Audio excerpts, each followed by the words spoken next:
Olá, que tal, chicos e chicas? Oi, pessoal, tudo bem? Eu sou a Amanda Rodrigues, professora de espanhol, e tô aqui para ajudar vocês novamente com algumas questões que caíram na prova do Enem, tá? Essa já é a aula 13, a gente já trabalhou bastante as questões que têm caído no Enem desde 2009 até 2016, tá? E hoje a gente vai trabalhar mais um pouquinho com os textos, tá? A gente já trabalhou bastante com algumas imagens, né? Com as charges, com as tiras e propagandas e etc. Então agora a gente tá dando mais foco para os textos, tá? Que são um pouquinho mais trabalhosos, né? De se ler e interpretar, mas tem uma grande importância e é muito bom vocês estarem assistindo essas videoaulas para vocês não só aprenderem a como interpretar esses textos, mas também vocês já vão pegando um pouquinho mais o vocabulário, se vocês ainda não viram essas questões. Beleza? Então vamos lá. A gente vai começar aqui com um texto que não tem título, tá? Esse texto, ele continua. Então, quando a gente tem um texto que ele é de mediano para grande, o que a gente faz mesmo? Começa a ler pela pergunta. Então, vamos lá, gente? Ler pela pergunta? Começar a ler pela pergunta? Vamos lá.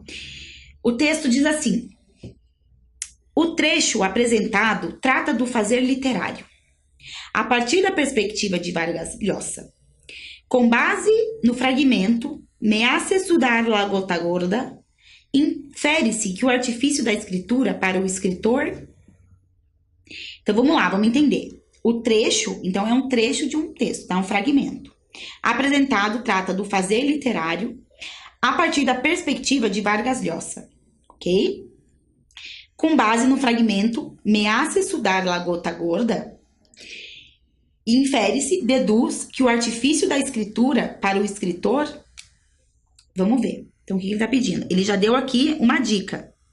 Que com base no fragmento "Me hace sudar la gota gorda", deduz-se que o artifício da escritura para o escritor significa algo, tá? Então, vamos lá começar pelo texto. Vamos ver. Então, qual era a frase? "Me hace sudar la gota gorda". Então, vamos tentar encontrar essa expressão. Mas vamos já começar a ler o texto e interpretá-lo. Tranquilo, pessoal? Então, vamos lá. "Aunque me cuesta mucho trabajo y me hace sudar la gota gorda". Pronto, já tá aqui, na primeira frase. "Me hace sudar la gota gorda". Então, vamos tentar... Vamos terminar aqui de ler para a gente ver o que tá pedindo.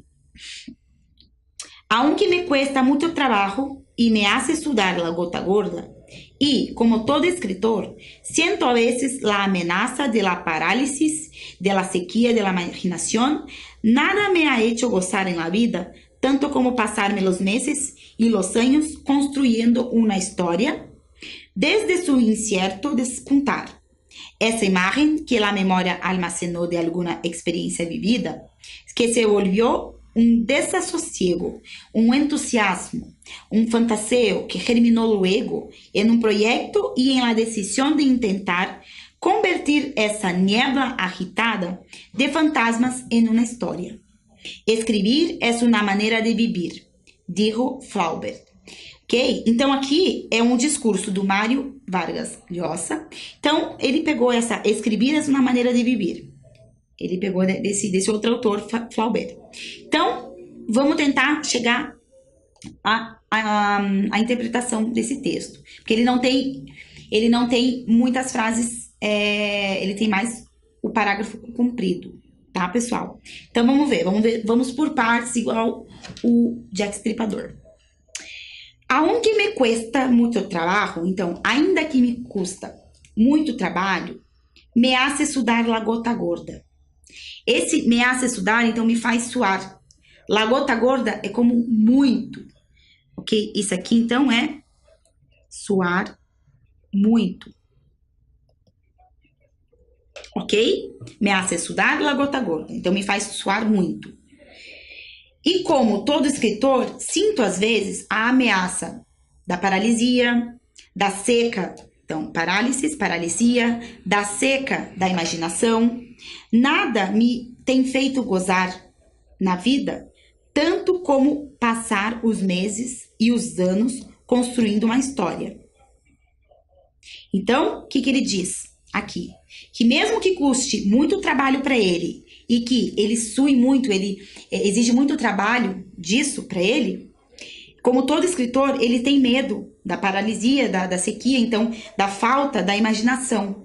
E nada tem feito ele gozar mais na vida, né, não no sentido pejorativo, tanto quanto passar os meses e os anos construindo uma história. Desde o seu incerto despontar, né, florescer, essa imagem que a memória armazenou de alguma experiência vivida, que se voltou, né, se volviu um desassossego, que se voltou então ou que virou uma inquietação. Esse volviu um desassossego é que virou inquietação. Ô, letra bonita, hein, pessoal? É maravilhoso, né? Então, vamos lá. Então, que se virou uma inquietação, um entusiasmo e uma fantasia que germinou, né, que surgiu logo num projeto e na decisão de tentar converter nessa neblina agitada de fantasmas numa história, tá? Escrever é uma maneira de viver. Então, qual que é a ideia principal? Qual é a ideia principal do texto, pessoal? Então, tá dizendo assim, o autor, ele diz, e que faz sentido ameaça estudar muito, né? Estudar La Gota Gorda, que ainda que lhe custe muito trabalho e muito suor, né? O escritor precisa estar trabalhando, precisa estar escrevendo, né? Porque ele tem medo da falta da imaginação, né? A sequia, a seca da imaginação, da paralisia. A paralisia diga de cessar aquilo, né? Não fisicamente, tá? E que o que tem feito ele gozar mais na vida é passar os meses e os anos trabalhando e construindo uma história, escrevendo, tá? Então aqui, essa parte, que é a pergunta, ameaça estudar La Gota Gorda, tem o sentido de suor, de escorrer muito suor a esse trabalho. Correto? Então, vamos lembrar lá qual que era a pergunta? Então, ele diz assim, com base no fragmento, aqui, ameaça estudar La Gota Gorda, infere-se que o artifício da escritura para o escritor, né? Então, para esse escritor que está falando, ativa a memória e a fantasia. Então, como que era? Ameaça estudar La Gota Gorda. Deduz, então, sim, que o artifício da escritura para o escritor, ele está querendo dizer aqui nessa frase, ameaça estudar La Gota Gorda, que está se referindo à ativação da memória e à fantasia? Não, pessoal, o suar muito dele é relacionado ao trabalho, que se tem muito trabalho, mas é uma coisa que é satisfatória para ele, né? Que ele gosta. Então aqui, gente, não é algo que exige muito trabalho dele, não que vai ativar a memória e a fantasia. Vamos só escrever aqui, ameaça estudar, pra gente não esquecer. Ameaça estudar La Gota Gorda. Bom, vamos lá. Será então que esse ameaça estudar La Gota Gorda, ele tá querendo dizer então, o autor, que ele se baseia assim, na imaginação inspiradora? Não. Nada a ver, né, pessoal? Tá falando de trabalho, de que se exige muito trabalho, então se soa muito. Não está querendo dizer a imaginação inspiradora. Se necessita a inspiração, né? Porém, não é isso que está se referindo aqui, esse tema, tá? Seria, então, baseando-se, então, está se referindo a fundamentar-se nas experiências de vida? Também não, pessoal, não tem nada a ver esse termo, ameaça estudar La Gota Gorda, com fundamentar-se nas experiências da vida. Não, é necessário as experiências da vida para ele escrever, mas esse tal escrever é que faz ele suar, ok? Bom, requer entusiasmo e motivação? Entusiasmo e motivação ele necessita, mas não é através disso que está sendo explícito. É quando ele diz que o que faz gozar ele é escrever, né? O que dá prazer para ele é escrever e estar como trabalhando as histórias. Não que ele requer entusiasmo e motivação, ok? Seria, então, a demanda expressiva, ou que esse me hace sudar la gota gorda significa, então, a demanda expressiva de dedicação? Esse suar muito, é isso? Expressa isso, a demanda expressiva de dedicação? Sim, pessoal, que ele precisa trabalhar bastante. Então, exige uma dedicação muito grande. Então, que ele sua muito. Então, lo hace sudar mucho, ok? Lo hace sudar la gota gorda. O faz, né, suar muito. Então, tá bem claro que a letra E é a correta. Tranquilo? Quando ele diz que me hace sudar la gota gorda, né, para o escritor, é isso, é demandar a expressiva dedicação. Tranquilo, pessoal? Então, vamos lá. Aqui, a gente não tem muitas palavras difíceis, correto? Porém, tem uma expressão que é a palavra-chave desse texto. Então, a gente precisa saber um pouco de vocabulário, com certeza. E aí, vocês notam quanto é necessário estar lendo e se atualizando, certo? Porque me hace estudar la gota gorda. Ok, a gente já sabe o que é estudar. Agora, la gota gorda, essa expressão. Tranquilo? Então, pessoal, espero que tenha ficado claro para vocês. Vamos agora para mais um texto. Ele é um pouquinho mais comprido, tá? Mas vamos trabalhar ele bem tranquilamente. Beleza? Também não tem nenhum título, ok? Que nos dificulta o encontro desse tema, do texto, tá? Então, vamos lá para a questão, a pergunta. Então, vamos lá. Questão. Malinche, ou Malitzin, foi uma figura-chave na história da conquista espanhola na América, ao atuar como. Então, fala de um personagem, tá? De alguém que teve uma importância na história da conquista espanhola na América, ao atuar como. Então, como que ela atuou? Por que ela teve uma figura-chave na história da conquista?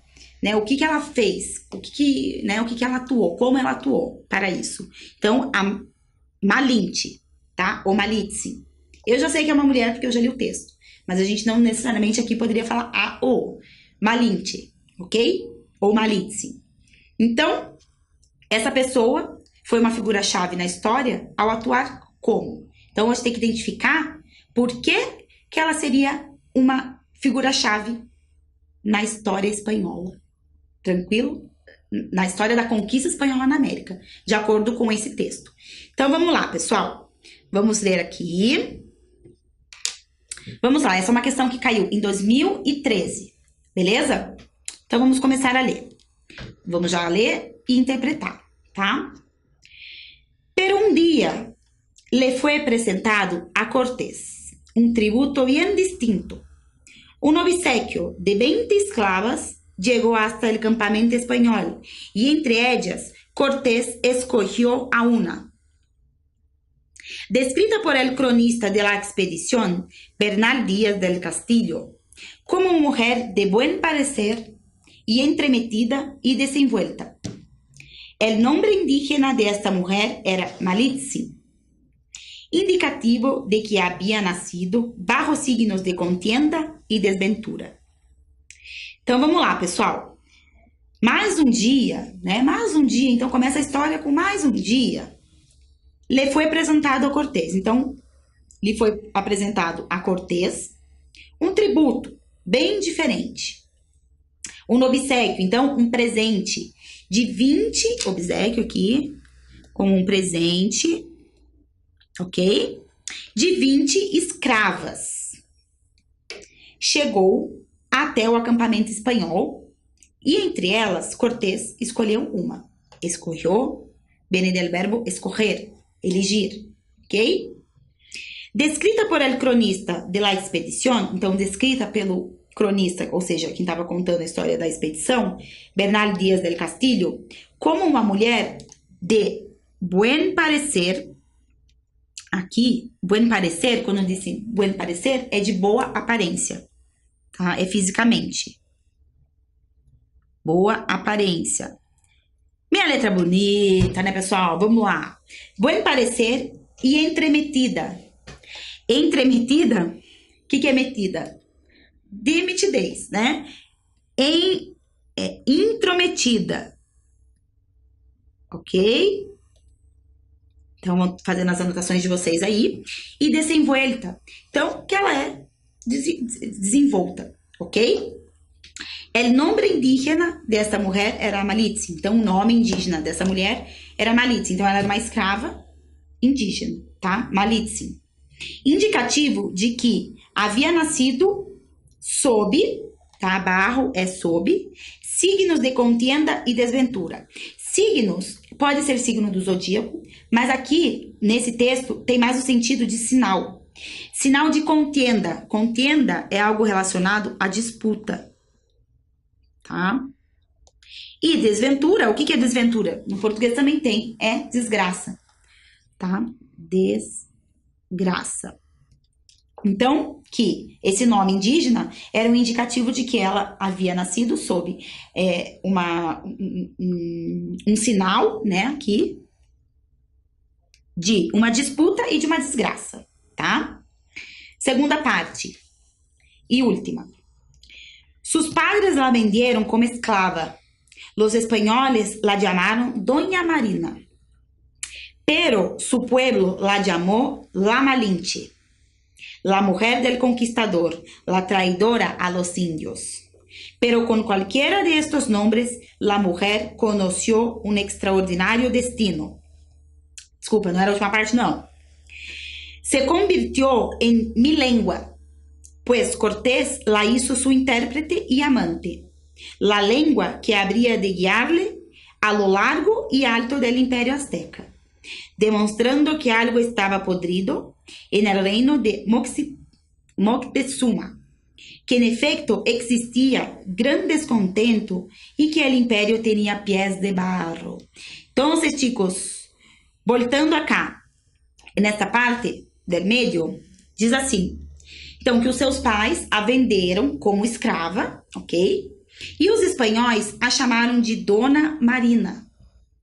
Mas o povo a chamou de Malinche, ok? A mulher do conquistador, a traidora dos índios. Mas, com qualquer desses nomes, a mulher conheceu, del verbo conhecer, conheceu um extraordinário destino. Qual foi esse destino? Ela se converteu, né? Se converteu em minha língua, na minha língua. Por quê? Porque o Cortés a fez como sua intérprete, ok? E amante. A língua que havia de guiá-la, né? Ao largo e alto do Império Azteca, demonstrou também que algo estava podre. Podre. No reino de Moctezuma, que em efeito existia grande descontento, que existia grande descontentação, né? E que o império tinha pies de barro. Quando a gente vê esse termo, pies de barro, dizem que vem da Bíblia, né? E é para expressar falsos valores. Ok? Tranquilo? Bom, pessoal, quando diz então pés de barro, falsos valores. Então, o que ele está querendo dizer aqui nesse último, né? Qual que é não só nessa última parte, mas em todo o texto, que havia uma mulher, né, que foi vendida como escrava para o Cortés, que era alguém importante desse reino azteca, né? Bom, que ela era uma escrava indígena e ela tinha o nome lá para os índios, que era Malinche, ok? Malitzi. Bom, como que ela foi descrita? Como uma pessoa de boa aparência, intrometida e desenvolta, né? Que mais? Que é importante. Os pais a venderam como escrava e ela passou a se chamar Dona Marina. Porém, o povo a chamava de Malinche. E passou a chamá-la de traidora, né? Porque ela se casou com alguém da corte, certo? Mas, com qualquer desses nomes, ela conheceu o seu extraordinário destino. E o que O que foi esse destino para ela? Ela foi a intérprete, não só amante do conquistador, né, do Cortés, mas a intérprete dele. Então, ela conheceu muito, ela guiou, né, o guiou também por todo o Império Azteca, né?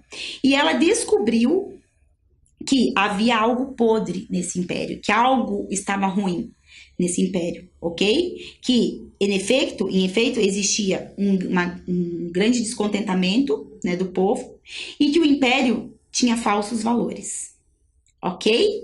Então, aqui, qual é a pergunta? É que a Malinte, ela foi uma figura-chave na história por ela ter atuado como? Então, vamos ver. Seria por ter atuado como intérprete do conquistador, possibilitando-lhe conhecer as fragilidades do império? O que vocês acham? Ela foi intérprete do imperador, possibilitando conhecer as fragilidades do império? Então, que ele conheceu as fragilidades desse império, que tinha, como pièce de barro, falsos valores? Sim, pessoal, assim como ela foi amante desse conquistador, ela também descobriu que esse Império Azteca tinha esses falsos valores, tinha algo podre, tinha algo ruim, certo? Ela conseguiu conhecer as fragilidades do Império, como sendo a intérprete. Tranquilo? Então aqui a gente já tem a resposta, certo? Vamos só ler as outras para a gente descartá-las. Então, ela foi conhecida, foi uma figura-chave na história da conquistação, da conquista, tá louca? Da conquista espanhola na América, por atuar como uma escrava dos espanhóis, colocando-se a serviço dos objetivos da coroa? Não, pessoal, ela não foi uma figura-chave por ser escrava dos espanhóis, né? Ia colocar o seu serviço aos objetivos da coroa. Isso todos os escravos eram obrigados a fazer, certo? Então ela não foi uma figura-chave, ela não ficou conhecida como uma figura-chave por atuar como uma escrava dos espanhóis. Não, pessoal, mas sim porque ela descobriu, ela conheceu as fragilidades do império, ok? Por ser amante do conquistador, dando origem à miscigenação ética, bom, ela foi amante do conquistador. Mas será que ela foi uma figura-chave, foi reconhecida por ser amante do imperador e por dar origem à miscigenação ética? Não, não foi conhecida por isso. Por quê? Não fala em miscigenação étnica também, tá bom? Então, descartamos mais uma. Letra D. Ela ficou conhecida, foi uma figura-chave, então, por atuar na voz do seu povo, defendendo os interesses políticos do Império Azteca? Não, pessoal, ela fazia parte agora da corte, né? Ela era uma intérprete do conquistador, né? E ela descobriu as fragilidades. Não que ela estava ali, ela ficou conhecida por ser a voz do seu povo. Não, aqui não diz em momento nenhum, ok? Então, excluímos essa também. Então, ela foi uma figura-chave porque ela atuou na maldição dos astecas, infundindo a corrupção no governo de Montezuma? Não, pessoal. Ela descobriu que tinham coisas ruins, que tinham falsos valores nesse governo de Montezuma, ok? Mas ela não ficou conhecida por esses casos, e sim por ela ter conhecido, ok? As fragilidades desse império. Também, e como que ela conseguiu isso? Sendo a intérprete do conquistador. Então, vamos confirmar? Sim, pessoal, essa é a correta. Então, aqui tem várias palavrinhas, né, que têm as suas peculiaridades, ok? Como pièce de barro, né? Mas nenhuma, assim, impede de vocês interpretarem o texto de uma maneira correta, ok? Então, vocês têm que ler bastante, estudar bastante gramática, estudar bastante vocabulário, ler bastante. Né? Como que vocês conseguem estudar o vocabulário? Lendo, pessoal. Gramática, tem que abrir a apostila, tá bem? Então, pessoal, por hoje é só. Espero que vocês tenham gostado, tenham chegado às mesmas respostas que nós. E continuem estudando que vocês vão com certeza atingir o objetivo de vocês. Bom, deixa um abraço, nos vemos e hasta pronto!